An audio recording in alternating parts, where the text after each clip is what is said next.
আসসালামু আলাইকুম রহমতুল্লাহ। কেমন আছেন সবাই?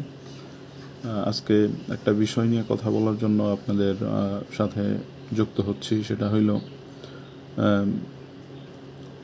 ভিসা সংক্রান্ত বিষয়। যেমন ধরেন হচ্ছে আমরা অনেক ভাইয়েরা আছি যারা বাংলাদেশ থেকে দেশের বাইরে যাওয়ার জন্য চেষ্টা করতেছি, অনেক বছর ধরে চেষ্টা করতেছি, হচ্ছে না।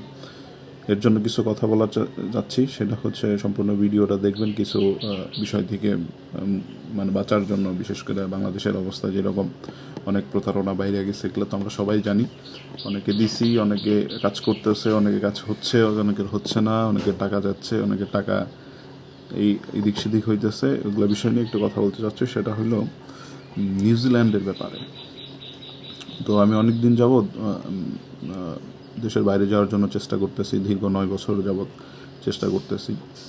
হ্যাঁ, বিষয়টা হলো 9 বছর যাবৎ যখন আমি চেষ্টা করতেছি তখন অনেক জায়গায় দিচ্ছি, হচ্ছে না।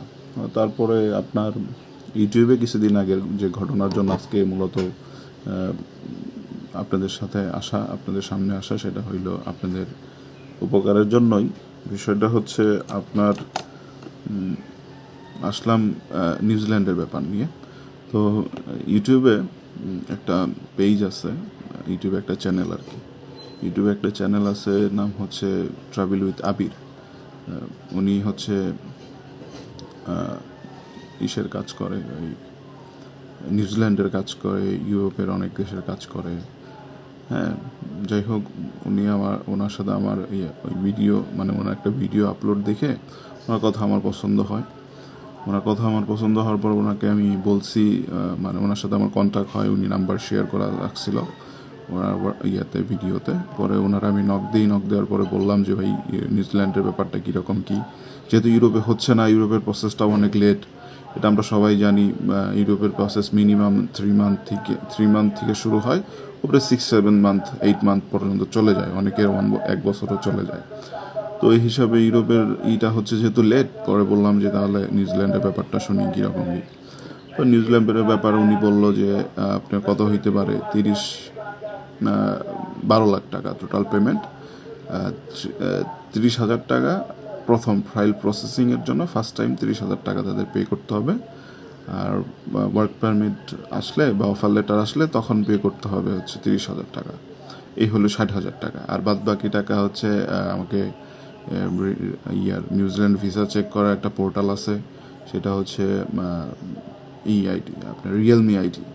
হ্যাঁ, ওই পোর্টালে উনি আমাকে একটা ইউজার আইডি পাসওয়ার্ড দিবেন, আমি চেক দিব, টিকিট কনফার্ম হবে, দেন তাকে টাকা দেওয়া হবে। ওই ভিডিওতে উনি বলছিল। তো ওই কথা শুনেই আমার পছন্দ হয়েছে যে 30-60 হাজার টাকা তেমন একটা অ্যামাউন্ট না।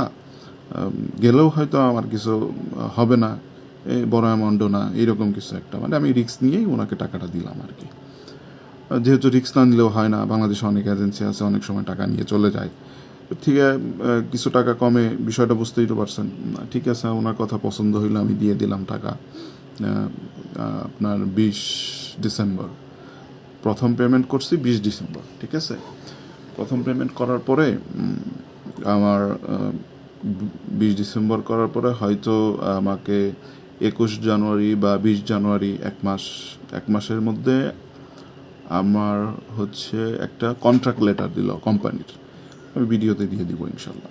ঠিক আছে, একটা কন্ট্রাক্ট লেটার দিল উনি আমাকে। কন্ট্রাক্ট লেটার দেওয়ার পরে আমি ওনাকে পরে বলতেছে যে ভাই, আপনার তো কোম্পানি কন্ট্রাক্ট অফার চলে আসছে, আপনি আমাকে বাকি 30,000 টাকা যে ভাইয়া, ওই টাকাটা আমার পেমেন্ট করেন।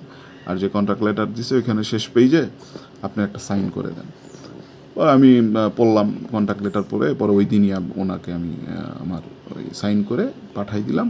আর পেমেন্ট করলাম হচ্ছে 23 জানুয়ারি, মানে 2 দিন না 3 দিন পরে আমি তাকে ওই বাকি 30,000 টাকা দিয়ে দিলাম। এই হচ্ছে 60,000 টাকা দেওয়া শেষ। তারপরে উনি বললো যে ভাই, টেনশন করেন না, 25 জানুয়ারি মেবি, 25 জানুয়ারি 2025 মেবি, ওই দিন ছিল শনিবার। ঠিক আছে, শনিবার দিন মানে উনি আমাকে বললো টাকা নেওয়ার পরে, ভাই শনিবার দিন আপনার ভিসার জন্য আমি আবেদন করে দেবো, আল্লাহ ভরসা, টেনশন করেন না, হয়ে যাবে। আমি আল্লাহ ভরসা করে ঠিক আছে ওনাকে টাকা দিয়ে দিলাম। উনি করলো। তারপরে উইদিন 15 ডেজ, ঠিক আছে, 15, এই তো ধরেন 20-25 দিনের মধ্যে আমার পরে 20-25 দিন পরে উনি আমাকে নক দিয়ে বলতেছে যে ভাই, 15 তারিখ, হ্যাঁ 15 তারিখ না 15 তারিখ উনি আমাকে, সরি 16 তারিখ উনি আমাকে একটা ভিসার পাঠাইছে। পিডিএফ বলবো না, পিডিএফটার স্ক্রিনশট দিয়ে উনি আমাকে পাঠাইছে 2 পেজের একটা স্ক্রিনশট পাঠাইছে। তা ওইখানে মূল ইনফরমেশন আছে যেগুলা, যেমন ধরেন ক্লায়েন্ট আইডি, তারপর হচ্ছে অ্যাপ্লিকেশন নাম্বার, তারপর হচ্ছে ভিসা স্টার্টিং ডেট, ঠিক আছে, আরও কিছু ইনফরমেশন আছে, ওগুলো ব্লার করা কেন? ঠিক আছে, উনি বললো যে ভাই পেমেন্ট করে দেন, আমি লয়ারকে টাকা দিব, টাকা দিলে উনি আমাকে ফুল মানে এইটা দিয়ে দিবে, আর সাথে সাথে আপনি এয়ার টিকিটটাও আমি 3-4 ঘন্টার মধ্যে আমি দিয়ে দিতেছি। ওরা আমি বললাম যে ভাই আমার 2-3 দিন সময় দেন, যেহেতু 12 লাখ টাকার বিষয়, যেহেতু 60,000 টাকা দিছি আর বাকি হচ্ছে 11,40,000 টাকা আমাকে পে করতে হবে। আমি বললাম যে ভাই যেহেতু টাকা পয়সার বিষয়, তাহলে আমাকে এত টাকার বিষয়, তাহলে আমাকে একটু সময় দিতে হবে। তো আমি ওনার কাছে 2-3 দিন সময় নেন। উনি আমাকে বললো ঠিক আছে আপনি সময় নেন, সমস্যা নেই, কিন্তু হাফ পেমেন্ট এখন করে দিতে হবে এই 2-3 দিন পরে। ঠিক আছে, তার মধ্যে আমি একটু নেটের বাইরে ছিলাম, একটু ব্যস্ত ছিলাম, আমি ফোন তার ধরতে পারি নাই, উনি আমাকে কল দিছে। ঠিক আছে, আমি একটু নেটের বাইরে ছিলাম, একটু ব্যস্ত ছিলাম। যাই হোক 2 দিন পরে ওনার সাথে আমার কন্ট্যাক্ট হয়েছে, আবার আমি বাড়িতে আসলাম, আমি একটু ঢাকায় গেছিলাম, ঢাকায় একটু কাজে গেছিলাম আর কি। যাই হোক ও 2 দিন পরে আবার ওনার সাথে কথা, উনি বললো যে ভাই আপনি যদি এইভাবে ফোন ধরেন না তাহলে একটু সমস্যা। ঠিক আছে, ওইগুলো বিষয়ে কথা না বলি, তো বিষয়টা হলো ওনাকে আমি পেমেন্ট করব, ঠিক আছে। তো তখন আমার টাকাটা অ্যারেঞ্জ হয় নাই। তো আমি তাকে বলতেছি যে ভাই তাহলে এইভাবে আমি তাহলে ভিসাটা আমি চেক দিব কীভাবে, যেহেতু আপনার কথা এটা, চেক দিব কীভাবে? তো উনি আমাকে একটা পিডিএফ পাঠাইলো আবার, ঠিক আছে, ভিসা ভেরিফিকেশন রিকোয়ার লেখা একটা পিডিএফ, ওটাও আমি আপনাদের দিয়ে দেবো, সমস্যা নেই, ভিডিওর মাঝখানে। তো ওই রকম একটা মানে এই পাঠাইলো, ওইটা পাঠানোর পরে উনি আমার কাছে বলতেছে এই যে ভাই চেক দিয়ে দিছি, আপনি করেন। তো আমি বললাম যে ভাই দেখি আমি টাকা করি। পরে আমি আমার ছোটো ভাইয়ের সাথে কথা বলতে গেলাম যে ভাই কী অবস্থা, দেখো তো এটা কি অরিজিনাল, আমি তো বুঝি না এগুলো ব্যাপার নিয়ে। তো ও বললো যে তুমি ভাই একটু কষ্ট করে ইমিগ্রেশনে কল দাও, তো ওরা তোমার ফুল ডিটেলস দিতে পারবো, যেহেতু এই ভিসা ওরাই ইস্যু করছে, ওরা ছাড়াও তো আর কেউ তোমার দিতে পারবো না, যেহেতু তোমার ক্লায়েন্ট আইডিটা দেয় না। পরে আমি বললাম যে হ্যাঁ কথাটা ঠিক, যদি 500-1,000 টাকা যাই লাগুক সমস্যা নাই, আমি তাহলে ইয়েতে কল দিই, যেহেতু বিষয়। পরে উনি এর মধ্যে আমাকে বলতেছে যে ভাই টাকা দেন।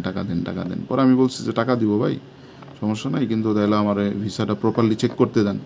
এগুলো তো কোনো ডকুমেন্টস হইলো না ভাই, উনি আমাকে যে ডকুমেন্টসগুলো দিছে, তো এগুলো তো কোনো ডকুমেন্টস হইলো না, এগুলো তো যে কেউ বানাইতে পারে। আর আমাদের দেশের যে অবস্থা, সবাই মানে বুঝে নিত, অনেক যারা এগুলো কাজ করে এগুলা সবাই এগুলো পারবে। তো পরে উনি আমাকে বলতেছে যে ভাই আমি আপনাকে ঠকাবো না, এই সেই।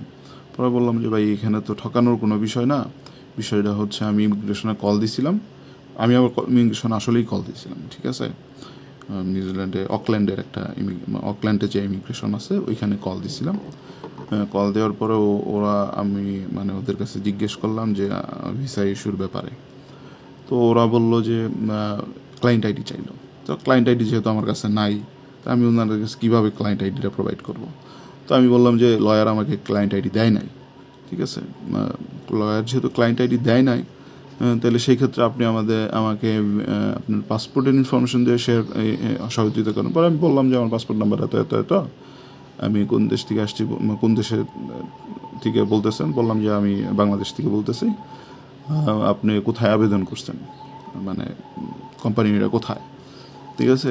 প্রথমে কোম্পানির এইটা ছিল হচ্ছে আপনার ক্রিস্টচার্চ একটা জায়গা আছে নিউজিল্যান্ডে ওইখানে, আর ওনারা উইকিপুকুরে মনে হয় আমার এইটা আবেদন করছে, এইরকম একটা নাম নিউজিল্যান্ডের। তো আমি বললাম, তো ওরা বলার পরে আমার নাম জিজ্ঞেস করলো, ডেট অফ বার্থ জিজ্ঞেস করলো, আমি বললাম, ঠিক আছে। তো ওরা সার্চ করে ওদের মানে ডাটা বেজে আমার কোনো ইনফরমেশন পাচ্ছে না। তাহলে ভাই আমি একটু কনফার্ম, আমি তো এখানে 100% কনফার্ম।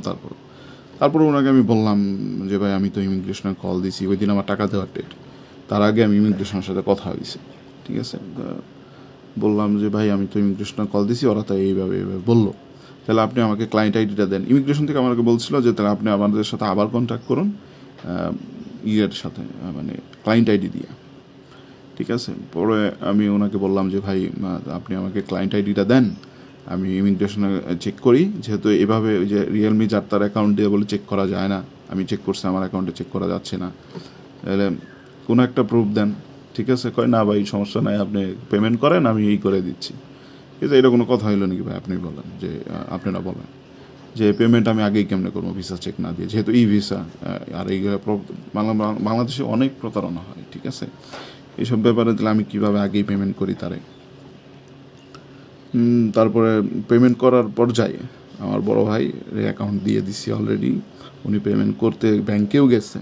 তো আমি ডিরেক্ট তারে ফোন দিছি যে ভাই ইমিগ্রেশন দিয়ে তো এগুলো এগুলো বলতেছে, আপনি টাকা হাতে আগেই পাঠায়েন না, ঠিক আছে। তো ভাই ওইখান থেকে চলে আসছে, ঠিক আছে। আমার বড় ভাই, যে আপন বড় ভাই, উনি পরে ওনাকে বলতেছি যে তাহলে আপনি আমাকে ইটা দেন, ক্লায়েন্ট আইডি দেন, আপনার সাথে কমিটমেন্ট হয়েছে, যেহেতু আমি অলরেডি 60,000 টাকা দিতে পারছি, তাহলে আর বাকি টাকা দিতে পারবো না, যেহেতু আমার যাওয়ার ইচ্ছা বিধায় তো আমি টাকাটা দিচ্ছি, তাই না ভাই? তো উনি আমাকে দিচ্ছে না, কোনোভাবেই দিচ্ছে না। উনিকে আমার বলতেছে যে আমি আপনাকে ঠকাবো না, আমি কাউকে কখনো ঠকাই নাই। এগুলো কোনো কথা হইলো নাকি ভাই বলেন? এগুলো হলো যেগুলো আপনার কমিটমেন্ট। আবির ভাইয়ের কথা বলতেছি, ওনার যে কমিটমেন্টটা, উনি যে কমিটমেন্ট রাখছে ওই কমিটমেন্টটা তো সে পূরণ করবে, ঠিক আছে। উনি আমাকে রিয়েলমি আইডি পাসওয়ার্ড দেবে, আমি ভিসা চেক দেবো, এয়ার টিকিট কনফার্ম হবে, তারপর আমি তার টাকা দেবো। কিন্তু এয়ার টিকিটের কথা পরেই গেলাম, কিন্তু সে তো আমাকে ভিসা যে ডিটেলসগুলো ওগুলো তো আমাকে দিবে নাকি, ওগুলো দেওয়ার পরেই তো আমি তারে টাকাটা পেমেন্ট করবো। ওনার কথা যেটা, উনি আমাকে দিচ্ছে না, ঠিক আছে। পরে উনি আমার ওনার সাথে আমার কোনো কথা ঝগড়াঝাটি কিছু হয় নাই। ওনাকে আমি বলতেছি ভাই তাহলে কি কাজটা কি ঠিক করলেন, সেই উনি আর আমার সাথে কথা বলতেছে না বা মেসেজও দিচ্ছে না। আর বিষয়টা, মেসেজটা আপনাদের কাছে পৌঁছানোর মানে যে টাকা পয়সা কারো কাছে দিলেন, ওগুলো চিন্তা ভাবনা কইরা দিয়েন ভাই। আমার মতো করে হুটহাট টাকা দিয়া ধরা খায় না, ঠিক আছে। আর আবির ভাইরে ওনার ছবিও আমি দিয়ে দিব, সমস্যা নাই। ওনার হচ্ছে নাম নীরব ইসলাম আবির, মেবি, সরি পারভেজ ইসলাম আবির। আর ওনার ইউটিউবে পেজ হচ্ছে ট্রাভেল উইথ আবির, ঠিক আছে। উনি বাংলাদেশে, উনি পোল্যান্ডে থাকে, বাংলাদেশে থাকতো। ওনার ওয়াইফ কয়েকদিন আগে মারা গেছে উনি বলছিল। যাই হোক, ওগুলো তাদের পার্সোনাল বিষয়, ওগুলো ব্যাপার নিয়ে কথা বলতে চাচ্ছি না। বিষয়টা হচ্ছে মানুষের সাথে এইভাবে প্রতারণা করাটা ঠিক না ভাই, এটা হলো বিষয়, ঠিক আছে। মানুষের ইমোশন নিয়ে খেলাটা ঠিক না। আপনি যদি আসলে এই কাজ করতেন তাহলে আপনি ইনফরমেশন দিতে আপনি ভয় পাইতেন না, ঠিক আছে। ইনফরমেশন দিতে আপনি টোটালি ভয় পাইতেন না, যে আমি কাজ করছি ভাই, আমি কাজ করছি, এই নেই তোর ইনফরমেশন, ঠিক আছে। আর আপনারা ছাড়া তো আমি যাইতে পারতেছি না, তাই না। এয়ারপোর্টে বোর্ডিং পাস আছে, তারপর হচ্ছে বিভিন্ন ডকুমেন্টস আপনি প্রোভাইড করবেন, ঠিক আছে। এই যে দেখেন, আমার পুলিশ ক্লিয়ারেন্স করছে, আমি পুলিশ ক্লিয়ারেন্সও কইতে রাখছি। ইমিগ্রেশনে বলে লাগবে পুলিশ ক্লিয়ারেন্স, ঠিক আছে। এই যে পুলিশ ক্লিয়ারেন্স, কোভিড-19 এগুলো সব লাগবে বলছিল, ঠিক আছে। তাইলে মানুষের সাথে প্রতারণা করে ওনার কী লাভ? আর 60,000 টাকা দিয়ে উনি কয়দিন চলতে পারবো বলেন? আবার বলে যে কয়দিন আগে আমি হজ করে আসছি, আপনাদের দিব না, আমি কখনো হারাম খাই না। তাহলে এখন এটা কি হইলো ভাই বলেন আপনারা, ঠিক আছে। টাকা তো বিষয় না, মানুষের সাথে এই মানুষের আবেগ নিয়ে যে আপনারা এইভাবে ছিনিমিনি খেলেন, এগুলো ঠিক না, ঠিক আছে। এখন বাংলাদেশের তরুণ প্রজন্মের বাইরে যাওয়াটা একটা স্বপ্ন হয়ে দাঁড়াইছে, ঠিক আছে। বাংলাদেশের অবস্থা যেরকম, হালাল রোজগারের জন্য মানুষ দেশের বাইরে যাইতে চাইতেছে, ঠিক আছে। একটু ভালো জীবনযাত্রার হিসাবে মানুষ দেশে, ইউরোপে বা যেসব দেশে উন্নত বিশ্বে যেতে চাইতেছে বাংলাদেশের মানুষ, বাংলাদেশের তরুণ প্রজন্ম। আপনারা এইটার সুযোগ সুবিধা নিয়ে ভাই, আপনাদের আল্লাহর রস্তে আপনাদের কাছে বলতেছি, আল্লাহর রস্তে আপনারা এইসব প্রতারণা থেকে যারা এগুলোর সাথে জড়িত, আল্লাহর রস্তে এগুলো ছাইরা দিয়া ভালো হালাল রোজগারের ব্যবস্থা করেন, ঠিক আছে। আপনারাও করেন, আমাদেরও জানি হয়, সেই দোয়া করি, ঠিক আছে। আল্লাহ হাফেজ, আসসালামু আলাইকুম। আর ভিডিও সময় দিয়ে দেখার জন্য ধন্যবাদ।